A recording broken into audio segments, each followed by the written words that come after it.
Praise the lord. ప్రభువైన యేసు క్రీస్తు నామములో ఈరోజు దేవుని వాక్యము కొరకు ఎదురు చూస్తున్న మనందరి కొరకు దేవుడు సిద్ధపరిచిన వాక్యాన్ని చదువుకుందాం. పరిశుద్ధ గ్రంథములో నుండి అపోస్తలుల కార్యములు 18వ అధ్యాయము 9-10 వచనాలు చదువుకుందాం. రాత్రి వేళ దర్శనమందు ప్రభు, నీవు భయపడక మాట్లాడము, మౌనముగా ఉండకుము. నేను నీకు తోడై ఉన్నాను, నీకు హాని చేయుటకు నీ మీదికి ఎవడునో రాడు.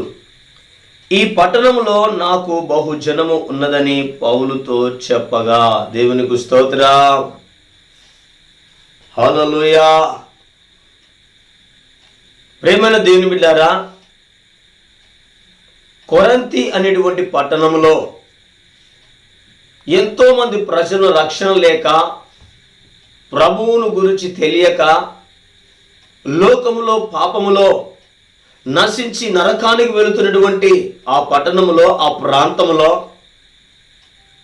పౌలు వెళ్ళి దేవుని యొక్క సువార్తను ప్రకటిస్తూ ఉన్నప్పుడు, దేవుని యొక్క రాజ్యమును గురించి ప్రకటిస్తూ ఉన్నప్పుడు, ప్రభు యొక్క మరణముల గురించి, పునరుద్ధానము గురించి ప్రకటిస్తూ ఉన్నప్పుడు, ఆ పట్టణంలో అనేక మంది విశ్వాసం ఉంచి బాప్తిసం పొందుకొని రక్షించబడ్డట్లుగా మనం చూస్తూ ఉన్నాం.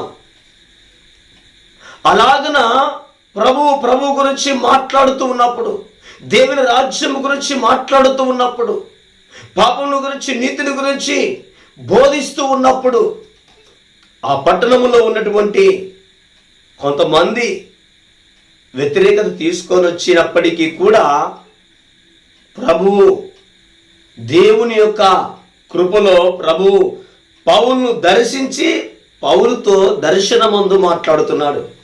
పౌలు, భయపడక మౌనముగా ఉండక మాట్లాడము, నేను నీకు తోడై ఉన్నాను, నీకు హాని చేయకూడనట్లుగా, ఎవడి నీ మీదకి రాకూడనట్లుగా నేను నీకు తోడై ఉన్నాను. ఎవడి నీ మీదకి రాడు, నీకు హాని చేయడు అని ప్రభువే పౌలుకు దర్శనం ఇచ్చి ఆ దర్శనంలో మాట్లాడినట్లుగా మనం చూస్తూ ఉన్నాం. ప్రేమ దేని బిడ్డారా, అక్కడ ప్రభు 3 విషయాలు చెప్తున్నాడు. చాలా జాగ్రత్తగా మనం గమనించాలి.